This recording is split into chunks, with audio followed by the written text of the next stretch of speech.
राज्यसभा में अपोजिशन के सांसद आप लोग ट्रेजरी बेंच की तरफ से पीछे से आगे डिस्टर्ब करने की कोशिश कर रहे थे। हाँ, पीछे से आगे घुस के कैसे डिस्टर्ब करें, कैसे छीना छपटी करें, इस पे आमदा थे, इस पे उतारू थे। ये कौन सी मर्यादा है।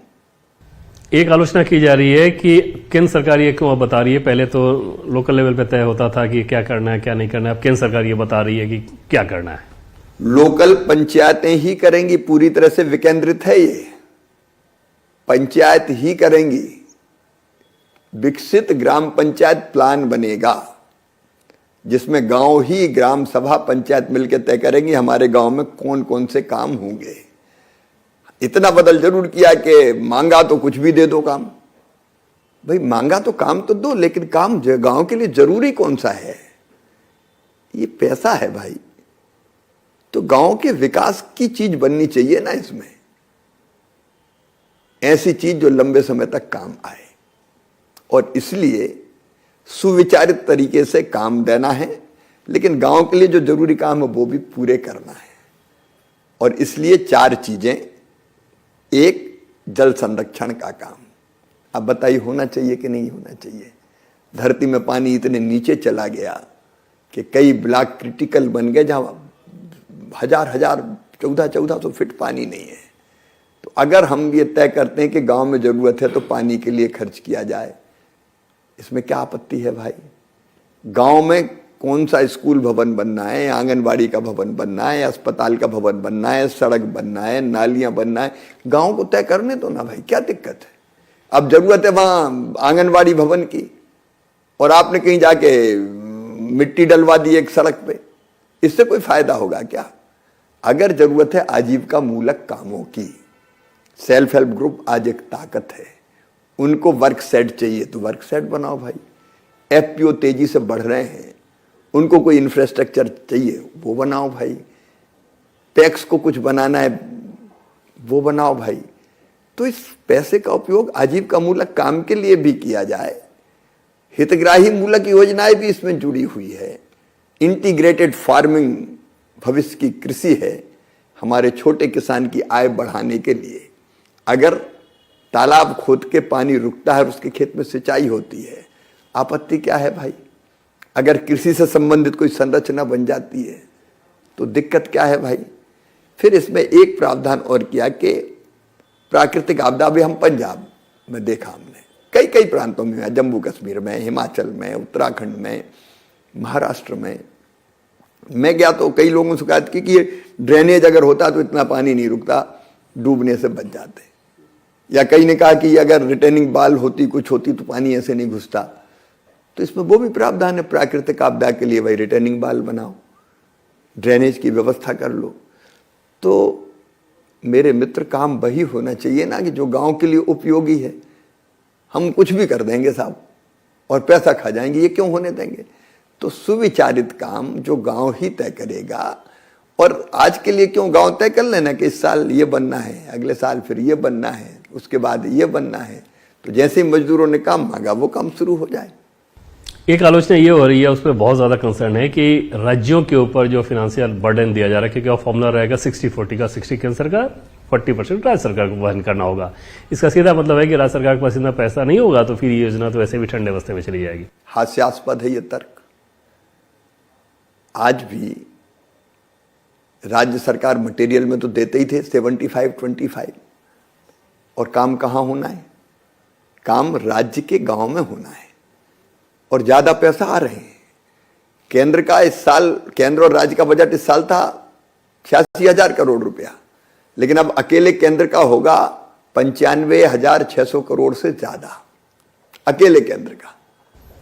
अब इसमें ये भी तो होगा कि जैसे ममता बनर्जी मान लीजिए योजना के बारे में वो कह रही है कि हम तो अपनी योजना शुरू कर देंगे, महात्मा गांधी के नाम पे अपनी योजना शुरू कर देंगे। तो राज्य ये सोचेंगे कि केंद्र सरकार की इस योजना में इतनी धनराशि क्यों होते हैं, हम अपना शुरू कर लेते हैं। 60% पैसा केंद्र से आएगा। मुझे लगता है कि इतना तो हर एक राज्य जानता है किस धन का उपयोग किया जाए। अब राजनीति करने के लिए कोई कुछ भी बात करे, अब उसका मैं क्या जवाब दूं।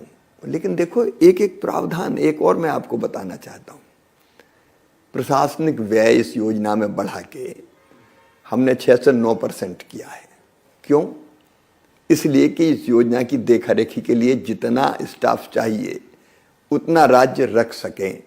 हमारे रोजगार सहायक को समय पर और अच्छी तनख्वाह मिले, मेट को समय पर और अच्छी तनख्वाह मिले, पंचायत सचिव को या टेक्निकल स्टाफ और उसको रखो और ढंग से पैसा दो। अगर 9% का हिसाब लगाओ तो 13,000 करोड़ रुपए से ज्यादा होते हैं, तो उसका प्रावधान भी किया है। तो योजना में जहां जहां गैप्स थे, कमियां थी, लीकेज थे, उनको बंद करने की कोशिश की गई है।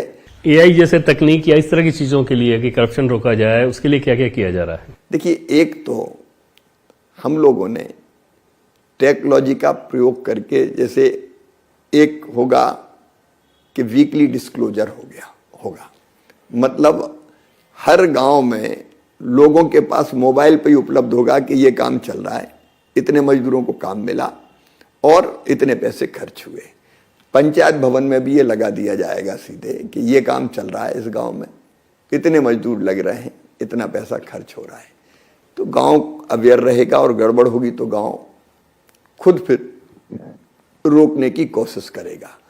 दूसरे, हमने remote sensing satellite based technology का भी, इसमें स्पेस टेक्नोलॉजी का इस्तेमाल करके काम हो रहा है कि नहीं हो रहा है।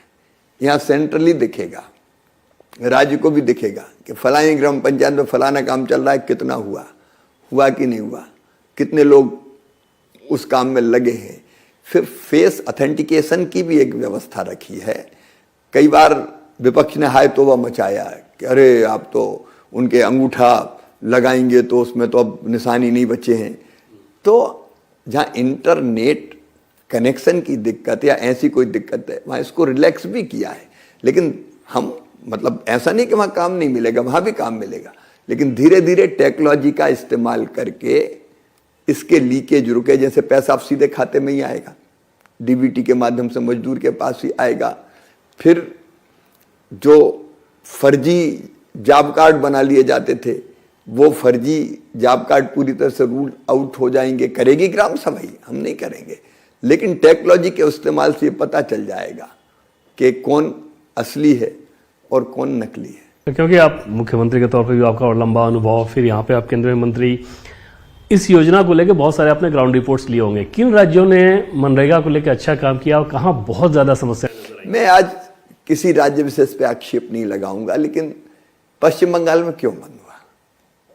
नाम बदल दिया, बड़े कामों के छोटे छोटे टुकड़े कर दिए और उसमें भी कॉन्ट्रैक्टर से काम करा लिया। मतलब एक पंजाब में गया, वहां शिकायत मिली, तमिलनाडु में, मतलब मैं कोई इसमें पक्ष और विपक्ष नहीं मानता, जहां एनडीए की सरकारें हैं वहां भी कई जगह लीकेज और कमियों की शिकायतें प्राप्त हुई और हमने टीम भी भेजी, हमने जांच भी कराई। लेकिन इतने व्यापक पैमाने पर जब तक आप पूरी व्यवस्था परिवर्तित ना करें तब तक सुधार संभव नहीं था। आखिर में एक सवाल, जिस प्रकार से कृषि कानून को लेकर एक माहौल बनाया गया, उसके लिए जिस शब्द का इस्तेमाल किया जाता था काले कानून, पार्लियामेंट में लगातार वो गूंज हम लोग देख रहे हैं। 27 तारीख को कांग्रेस की बैठक होने जा रही है CWC की, पूरे देश भर में प्रोटेस्ट वगैरह का प्लान बन रहा है। क्या आपको लगता है कि उस तरह का दबाव वो लोग सरकार पे बनाने की स्थिति में होंगे, या उससे वैसा दबाव ना हो, इसको लेके क्या? हम तो जनता के लिए कर रहे हैं और विकास के लिए कर रहे हैं। विकसित गांव बनाना, इसलिए धन का ठीक उपयोग हो और रोजगार देना ही है किसी भी हालत में। इसमें किसी को चिंतित होने की जरूरत नहीं है। मजदूर भरपूर काम, उचित वेतन, उचित मजदूरी बढ़ती रहेगी। हमारे जो एम्प्लॉय जो इस योजना के काम में लगे हुए हैं, रोजगार सहायक, पंचायत सचिव, मेट और बाकी टेक्निकल स्टाफ, उनके लिए पर्याप्त धन की व्यवस्था ताकि उनको ठीक वेतन मिल सके। उपयोगी काम गांव में, और उनको भी कन्वर्जेंस करके बाकी योजनाओं को भी जोड़ के गांव को स्वयंपूर्ण बनाएंगे। जी, अब हम रुक नहीं सकते। बहुत भारत के गांव को तेजी से बदलने का संकल्प प्रधानमंत्री नरेंद्र मोदी जी का है, तो उसको पूरा करने के लिए जी जान लगा देंगे हम। और हमको पूरा विश्वास है कि गांव का साथ, गरीब का साथ, किसान का साथ सबका साथ मिलेगा, क्योंकि कर किस लिए रहे हैं? विकसित भारत के लिए विकसित गांव,